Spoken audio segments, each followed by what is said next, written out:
নমস্কাৰ, মোৰ ইউটিউব চেনেলটোলৈ আপোনালোক সকলোকে স্বাগতম জনাইছোঁ। মই প্ৰিয়ংকা অসমীয়া বোৱাৰী।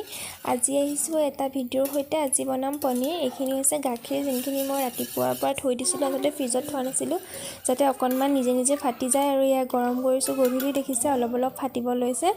আৰু তাৰপাছত লাগিব এটা নেমু এটা নহ'লেও হ'ব, কাৰণ ৰাতিপুৱাৰ পৰা সেইখিনি মই গাখীৰখিনি ফ্ৰিজত থোৱা নাছিলোঁ, অলপ নিজে নিজে ফাটিছে গৰম কৰি লৈ, সেইকাৰণে এফাল নেমুৱে হৈ যাব। আৰু নেমুখিনি চেপি ৰসটো উলিয়াই ল'ম। দেখিছেনে, ৰস নোলায়ে। নেমুৰ যিহে দাম, তথাপিও ৰস নোলোৱা নেমুৱে গোটেইখিনি। এইকণ অকণমান ৰস ওলালে যেনেকৈ হৈ যাব, এতিয়া মই অলপ অলপকৈ নেমুখিনি দি দিম। গাখীৰখিনি মই গৰম কৰি আছোঁ বাৰু, ল' ফ্লেমত গৰম কৰি নেমুখিনি দি আছোঁ। এয়া দেখিছেনে, পনীৰ অলপ অলপ ওলাবলৈ লৈছে। তাৰপিছত গোটেই নেমুখিনি মই দি দিম। এয়া নেমুখিনি নিদিয়াকৈ ইমানখিনি হৈছে, গোটেইখিনি দি দিব লাগিব। দিয়াৰ পাছত পানীখিনি গাখীৰৰ পৰা পৃথক হৈ গৈছে আৰু পনীৰখিনি ওলাই গৈছে। এতিয়া মই গেছৰ ফ্লেমটো অফ কৰি ল'ব লাগিব। অফ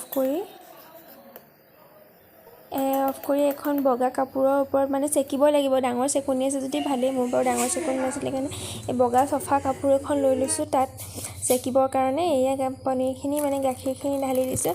আচলতে দেখিছেনে কিমানখিনি গাখীৰ আছিলে আৰু অকণমান পনীৰ হৈ গ'ল। আচলতে পনীৰ বনাবলৈ বহুত গাখীৰৰ প্ৰয়োজন, মোৰ ওচৰত অকণমানহে আছিলে, সেইকাৰণে অকণমান হ'ব আৰু। তাৰপাছত এনেদৰে চেকি ল'ম। চেকি পেলাই অকণমান ঠাণ্ডা পানী ওপৰত ঢালি দিম, কাৰণ ঠাণ্ডা পানী লগালগ কামটো কৰিব লাগিব, নহ'লে বেছি হ'লে চফ্ট হৈ যাব। মোৰ অকণমান দেৰিয়ে হ'ল, সেইকাৰণে অলপ এনেকৈ ফৰফৰীয়া নিচিনা চফ্ট নিচিনা হৈ যাব মানে অলপমান। তাৰপিছত চেপ আহিবৰ কাৰণে এখন কাপোৰৰ ওপৰতে এখন প্লেট এনেকৈ দি দিব লাগিব। অলপ দেৰি থোৱাৰ পাছত এইখন আকৌ উলিয়াই কিনি, পনীৰ দিছেনে ইমান অকণমান হৈ গ'ল, ইমানখিনি গাখীৰৰ পৰা। তাৰপিছত আকৌ এখন প্লেটখন দি থওঁ, যাতে চেপটো ধুনীয়াকৈ আহে। আৰু অলপ টাইমৰ কাৰণে ফ্ৰিজত থৈ দিম। এয়া ফ্ৰিজত থ'লোঁ। তাৰপিছত এয়া চব ফ্ৰিজৰ পৰা উলিয়াই অনাৰ পাছত এয়া হ'ল অকণমান ধুনীয়াকৈ চেপ লৈ ল'লে। অকণমান খৰখৰীয়া হ'ল, কাৰণ মই অলপমান শ্ল'কৈ কৰিলোঁ প্ৰচেছটো।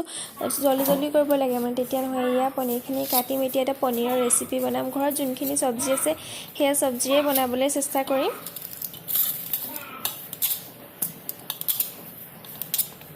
দেখিছেনে, পনীৰখিনি ধুনীয়াকৈ চফ্টলি ওলাই গৈছে।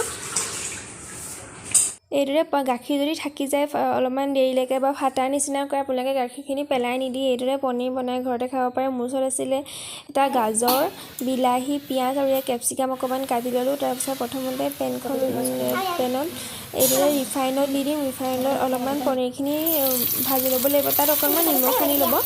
হালধি নেসানিলেও হ'ব, বা হালধি সানিবও পাৰে। হালধি নেসানিলে বগা বগা হৈ থাকিলে মোৰ ভালহে লাগে আচলতে, সেইকাৰণে অলপমান ভাজি ল'লোঁ।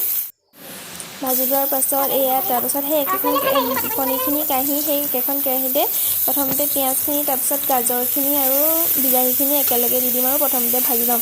কাৰণ মানে গাজৰটো ভাজোঁতে অকণমান টাইম লাগে, সেইকাৰণে কেপচিকামখিনি অলপ দেৰিকৈ দিম। গাজৰটো অকণমান সিজা নিচিনা হোৱাৰ পাছত কেপচিকামখিনি দি দিম আৰু অকণমান পানী দি দিম, যাতে ভালদৰে সিজি যায়। তাৰপিছত অলপ টাইম সিজাৰ পাছত, যাতে গাজৰটো সিজি যোৱাৰ পাছত পনীৰখিনি ওপৰত দি অলপ টাইম 2 মিনিটমানৰ কাৰণে আকৌ মানে গেছতে থৈ দিম। আৰু আমাৰ ৰেডি হৈ যাব আজি পনীৰৰ ৰেচিপি। ঘৰত যোনখিনি পাচলি আছিলে মই আচলতে সেইখিনিয়ে বনাইছোঁ, মানে বেলেগ এক্সট্ৰা একো দিয়া নাই। বা আপোনালোকে থাকিলে চচ দি দিব পাৰে, মই চচটো নাই দিয়া, মই ভাল নাপাওঁ এনেকৈ।